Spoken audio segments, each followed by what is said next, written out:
The good news is the Zags kept their winning streak against Pepperdine alive and started conference play 1-0. The bad news, just about everything else.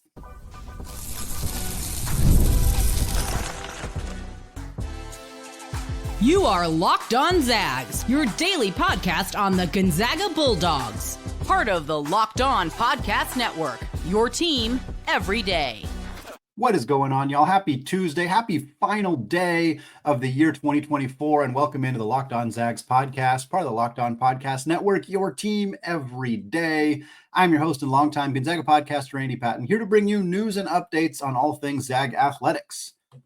Well, Gonzaga did beat Pepperdine on Monday evening at Firestone Fieldhouse 89-82, continuing a 48-game win streak against Pepperdine, their 29th consecutive win in a WCC opener. But boy, oh boy, was it not fun to watch. I think we'll talk a lot about what we saw in this game, the frustrations, blowing an 18-point halftime lead, nearly coughing this thing up to a team that hasn't beat Gonzaga since 2002. So many of the issues we've seen with Gonzaga this month continuing to rear their ugly heads, even against a team outside the top 200 at KenPom. We're going to get into it. We're going to talk about the good things we saw, the bad things we saw, the continued disappearing act of Michael Ajayi, who has yet to acclimate himself to Gonzaga's offense, even against his former team. We'll also talk about a very harrowing incident for Gonzaga's men's basketball team on a flight when they landed in LAX on Friday. We'll talk about what we heard happened in that situation, and we'll also do a little quick wrap around the WCC as we're now 1 to 2 games in for every team in the conference. All right, Gonzaga beat Pepperdine 89-82, like we said, at Firestone Fieldhouse on Monday as their WCC opener, their third straight year opening against Pepperdine. It was their normal starting lineup. We had seen them flip Dusty Stromer into the starting lineup in place of Nolan Hickman for the UCLA game. That was not the case in this contest. Continued to go with Graham Ike, Michael Ajayi, Khalif Battle, Nolan Hickman, and Ryan Nembhard to start this game. The good news for Gonzaga is that they absolutely dominated this game on the block. The concerns about Graham Ike, there are still some there. He fouled out of this game, albeit in the final closing seconds when he picked up his final foul. And he still has some turnover issues, so the full issues are not gone, but he has been far more efficient offensively. The team collectively shot 66% on two-pointers, 34 of 51. Ike had 16 points, 9 boards, and a block. He was 7 of 10 from the field in 23 minutes. He was 2 of 2 from the free throw line as well. He did have the 3 turnovers and the 5 fouls, like we said. Meanwhile, Braden Huff, particularly in the first half, was just incredible.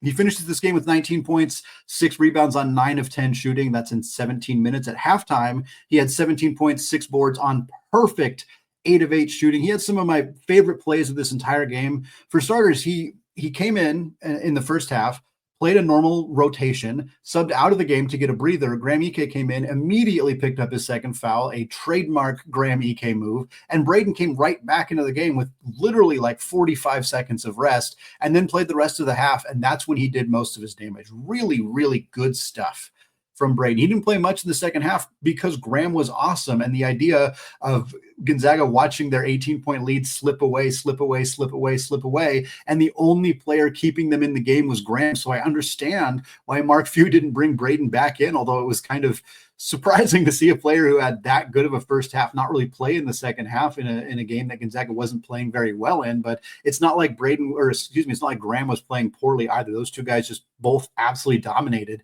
in this game. And Ben Gregg had a great game as well. 12.6 boards, 29 minutes for him. We'll talk about why he played so much in a little bit. 5 of 8 shooting, 0 of 1 from 3, but 5 of 7, of course, on those 2-pointers. He did go only 2 of 4 from the free throw line, but picked up some critical offensive rebounds, which is, again, the trademark Ben Gregg move. Picked up some crucial offensive boards, had some and one opportunities, played well defensively, just really did what Gonzaga needed him to do.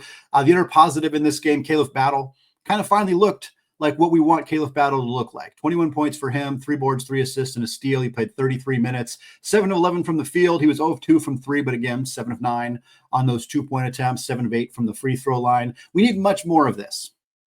And what's frustrating to me is that we'll switch over to talk about the not so good stuff, which could take up the entire rest of the show, and frankly kind of will.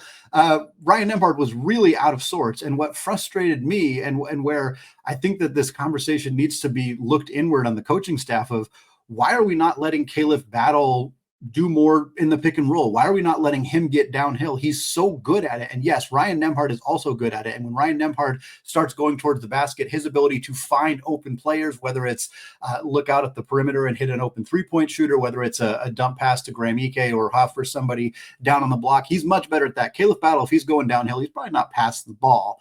But in a game where Ryan Nembhard felt compelled to shoot the ball because the defense was really kind of forcing him to shoot, he didn't do it well. This was one of the worst games we've seen from Ryan Nembhard in a Gonzaga uniform. And to not make the adjustment to get Battle going more, they did eventually, but it took some time.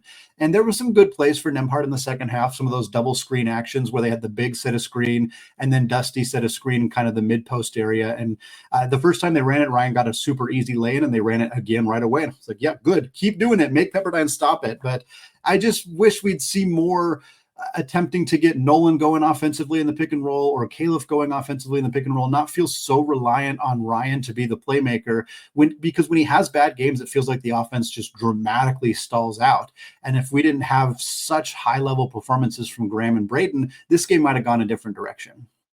Statistically, for those of you who missed the game, just to put a stamp on it, Nembhard 9 points on 4 of 15 shooting. He had 3 assists, but 6 turnovers. He was 0 of 5 from 3. He was 1 of 2 from the free throw line. He had 2 steals, but this was just a gross performance from Gonzaga's starting point guard. And again, I think we can be accepting that even great players are going to have off nights. It happens.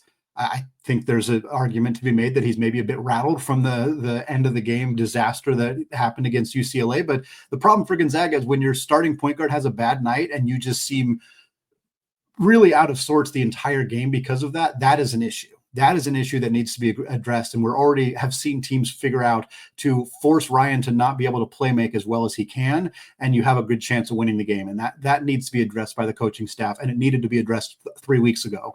And it's frustrating that it hasn't been at this point.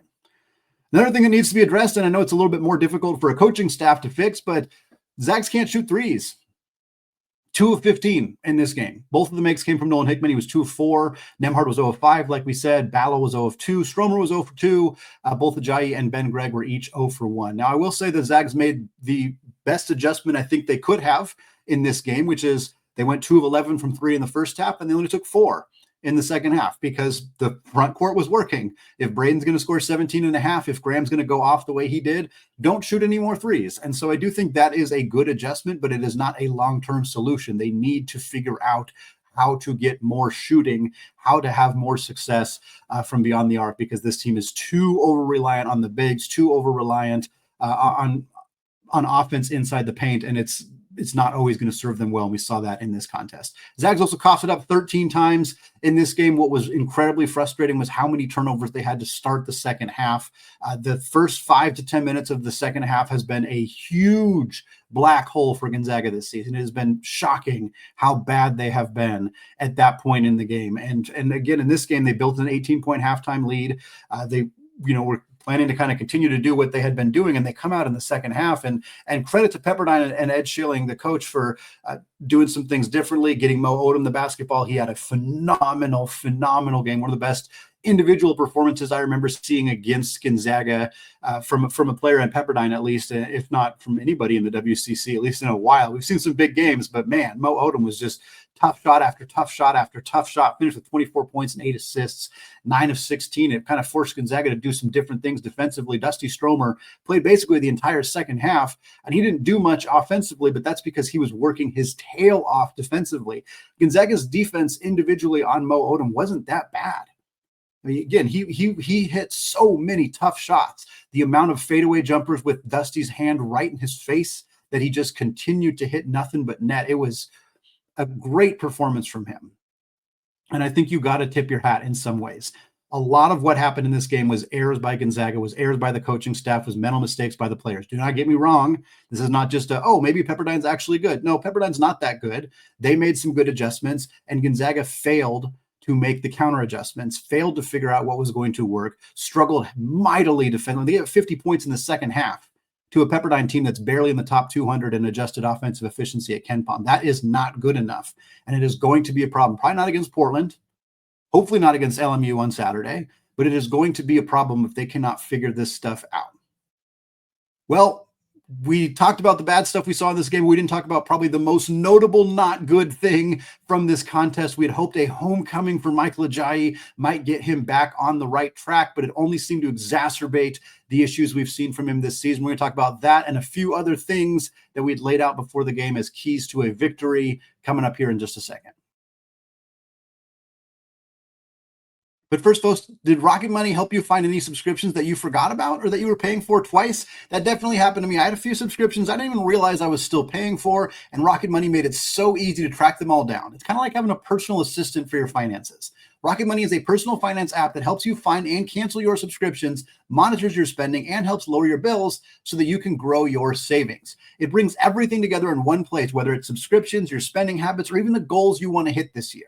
Rocket Money has over 5 million users and has saved a total of $500 million in canceled subscriptions, saving members on average $740 per year when using all of the app's premium features. So cancel your unwanted subscriptions and reach your financial goals faster with Rocket Money. Go to rocketmoney.com/lockedon today. That's rocketmoney.com/lockedon. All right, folks, segment 2, still Andy Patton, still Locked On Zags podcast, and we are still recapping a near nightmare situation for Mark Few and the Gonzaga Bulldogs. Had not lost to Pepperdine since 2002, managed to secure a victory. And look, folks, they didn't really ever, Pepperdine didn't tie the game in the second half. It was never that tenuous, but man, was it just not a fun game to watch. And I think there's a larger conversation to be had of like, it's no fun that Gonzaga's playing close games. It's no fun that they look a little out of sorts, but like, the worst part about this is it's not fun to watch Gonzaga basketball right now. It'll get better. It got better last year. I'm pretty confident it'll get better this year. I am a eternally optimistic person with regards to the Zags and Mark Few and his ability to figure it out. But man, this was really, really unpleasant to watch. And we laid out our keys to this game and what we wanted to see from Gonzaga. And a lot of them were we want to see this team not have these stressful games. And that was so clearly not the case. And maybe it was too high of expectations for a 2-day turnaround after a harrowing incident at the airport, which we'll talk about to close out the show. I don't want to ascribe what happened at LAX to have anything to do with Gonzaga's performance on Monday, because I don't think that they're related, but it's possible. But at the end of the day, this was a team Gonzaga should have handled.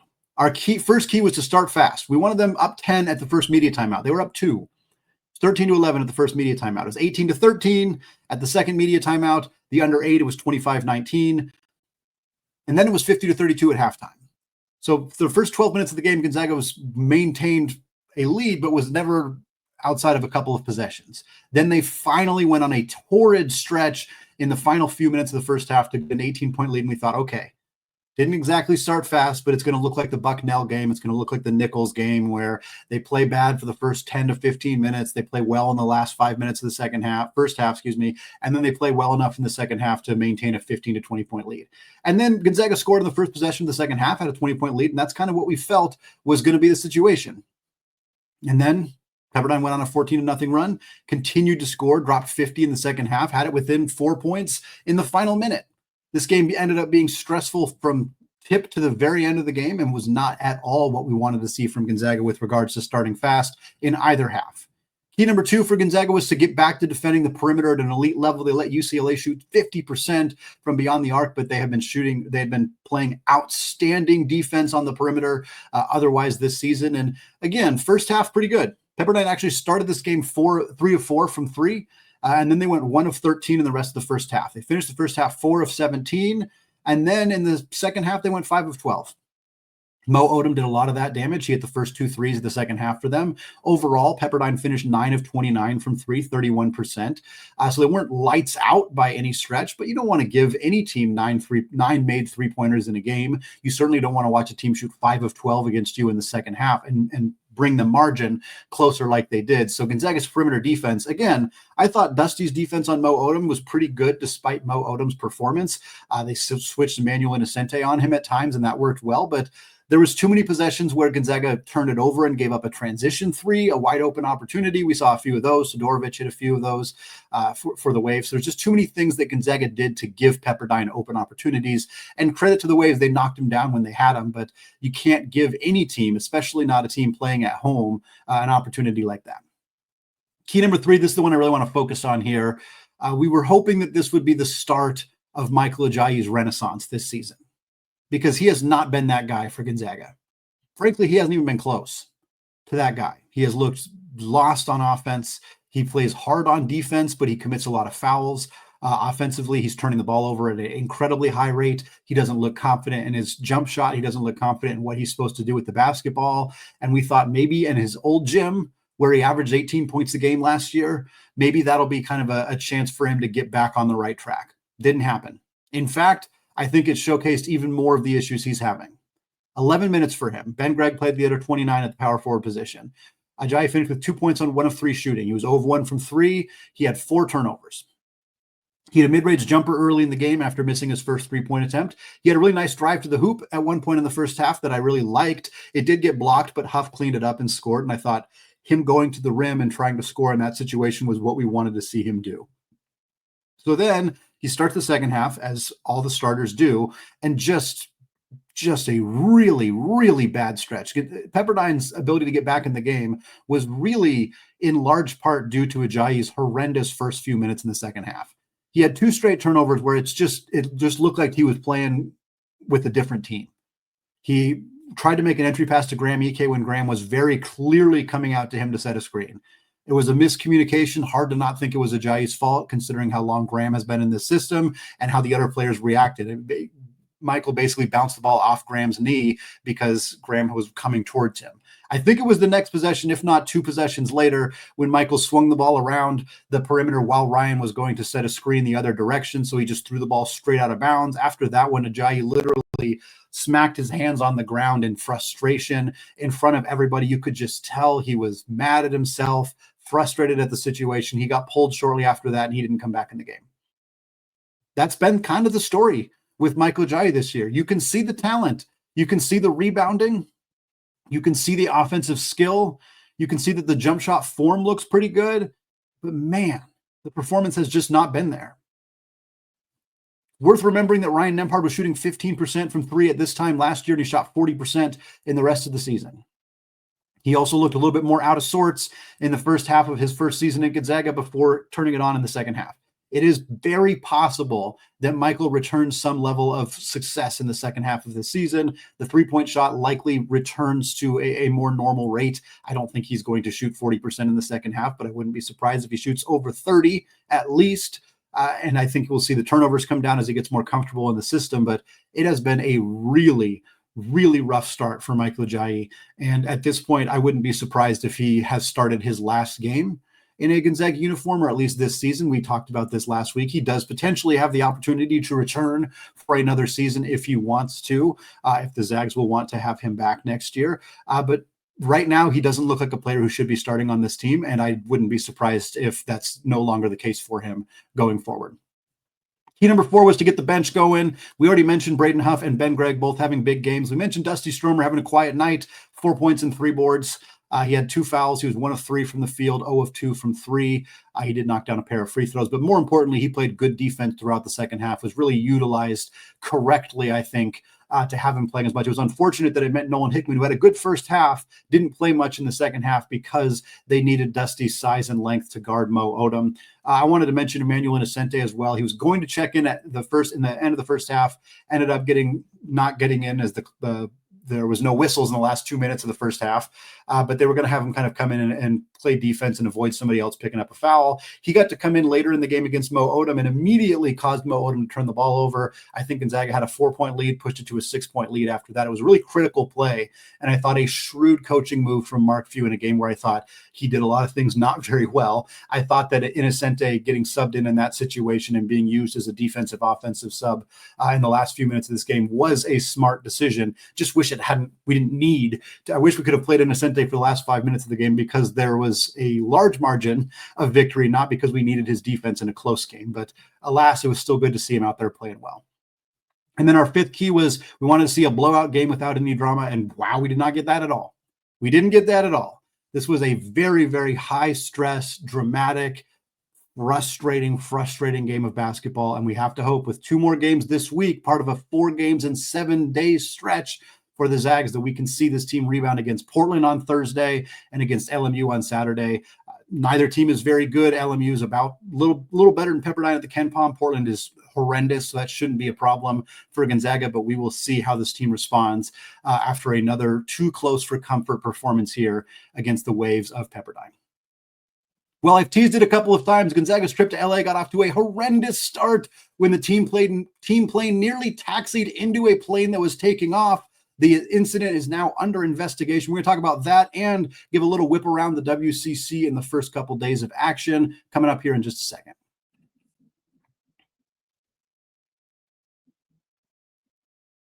All right, folks, segment 3, still Andy Patton, still Locked On Zags podcast, moving away from recapping what was a very hideous performance for Gonzaga against Pepperdine on Monday evening to instead talk about what happened a few days prior to that when Gonzaga first arrived in LA for the game against UCLA. We'll also talk about what went down in the WCC on Monday outside of Gonzaga versus Pepperdine.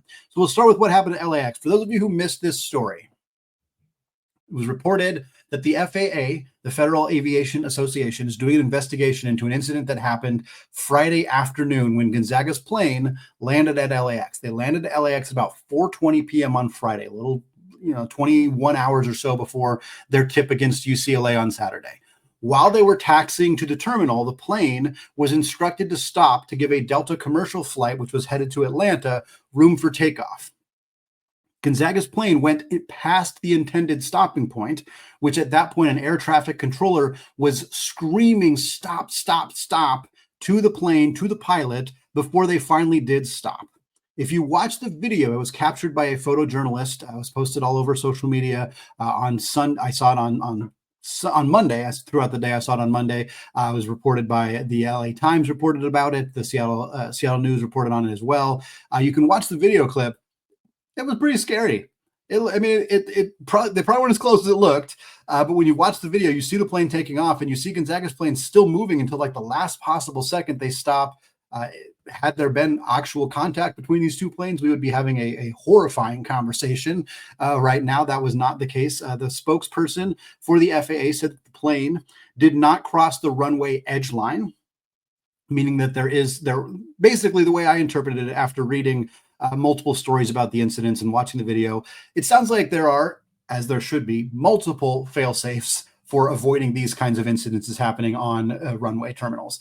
And that this particular story was scary because the first few fail-safes where the plane was supposed to stop initially, things of that nature, did not happen. But that is why you have an air traffic controller with eyes on the ground. That is why you have the plane plan to stop way earlier than they actually need to stop, because this plane went past the point that they wanted them to stop and still didn't get past the actual runway edge line. So I think all in all, it's a good story. It's a good in the sense that they have protocols in place and that they are investigating this to make sure that their protocols are in good shape. I'd seen a quote from somebody that said they'd never heard an air traffic controller have to scream at a pilot to stop. So I'm sure it was an incredibly terrifying couple of seconds when that happened. I have no idea how aware of what was happening the Gonzaga team was. I think presumably they felt the plane suddenly jolt to a stop. They probably heard or felt even the shaking of the plane that took off ahead of them. I'm sure it was pretty scary, but I don't know how much they really realized what was happening in the moment unless somebody talked to them or they give a comment on it. I'm not sure we will ever know that. Again, I don't think it's worth speculating whether this had anything to do with their start against UCLA or this performance against Pepperdine a few days later. It's probably not related necessarily, but it does put things into perspective a little bit. I spent a little time thinking about how I would have had to cover what would have been a horrifying tragedy on the show. I'm very glad we're not having that conversation, obviously, but certainly in the midst of what has been a really rough month for the Gonzaga basketball team, does put a little perspective on what we consider a rough month compared to what it could have been. Quickly here to close out the show, want to just take a look around the other games in the WCC on Monday. It was a lot of good conference action, a lot of fun games, fun to see Oregon State and Washington State in action here in conference play. The biggest game, the best game outside, the Gonzaga Pepperdine was not the best game. The best game in the WCC, hands down, unquestionably, belongs to San Francisco and Santa Clara, an epic rivalry between these two programs. Both the two of the powers in the Bay Area from the WCC. San Francisco beat Santa Clara 97-94 in overtime. The Broncos, devastating loss for them. It was tied with less than a second to go in regulation. Christoph Tilly, was at the free throw line. Literally all he had to do was make the front end of the 1-and-1, and they win this game. He missed it, goes into overtime. San Francisco ultimately wins. Malik Thomas, 34 points for him. The Dons now 2-0 in conference play. Meanwhile, Santa Clara drops to 1-1. Outside of that, Washington State is now 2-0 in conference play. They got a win over LMU on Monday, 73-59, the final score. The Lions now dropped to 0-2. They are not having a good season for Stan Johnson and that club. Nate Calmise, a UW transfer for Wazoo, had 20 points for the Cougs. Oregon State picks up a win in conference play. They are now 1-0. Their first conference W comes against in-state opponent Portland. In Corvallis, they win 89-79. UP folks started this game 13 of 14 from the field. They're shooting 93% from the field in the first part of this game, but the defense just was not good enough to stop Oregon State, who almost hung 90 on them. Mikey Rataj, who is an all-WCC first team, very likely player at the end of the season, finishes with 28 points for Wayne Tinkle and the Beavers. And then San Diego moves to 1-0 in league play with a win over Pacific, 75-65. The Tigers drop to 0-2 in conference play. Big man Steven Jamerson for the Toreros, 21 points, 11 boards, and 4 steals. Really nice game for him. Former Zag, got to give a shout out here when we can. Colby Brooks, former Gonzaga walk-on, who is now playing for San Diego. He played 5 minutes, had a very eventful 5 minutes in this game. He had 2 points, he had a board, an assist, and a block, and he also had 3 fouls. He was doing a little bit of everything in a 5-minute stretch for Steve Lavin and the Toreros. Really fun to see Colby Brooks getting a chance to play Division I basketball as a regular member of the rotation. He only played 5 minutes in this game, but he also picked up 3 fouls. He might have played a little bit more had he not immediately been in foul trouble in this one, but still fun to see him getting a chance to play. We got, again, lots of action this week. Gonzaga plays Portland at the Spokane Arena on Thursday. They go down on the road again down to California to take on LMU on Saturday. We'll get you ready for both those games this week. We'll do some fun New Year's resolution stuff for Wednesday's episode before getting you ready for those 2 games. Talk a little bit about how the women's team is doing to start conference play as well. All that coming up later this week. But for now, that is going to do it for today and for the year 2024. Once again, I'm so thankful to get the opportunity to speak with you all 5 days a week here. Another year down on Locked On Zags. Certainly didn't ended with a whimper, not a bang for the Zags, but hopefully they will rebound and turn it around in January and February like they did last year. Hoping we don't have to keep doing that every single year, but hopefully that is the case for this team going forward. Thanks again, folks, for listening, for making this show your first listen, your first watch of the day, and starting tomorrow, your first watch and listen of the year. And as always, go Zags.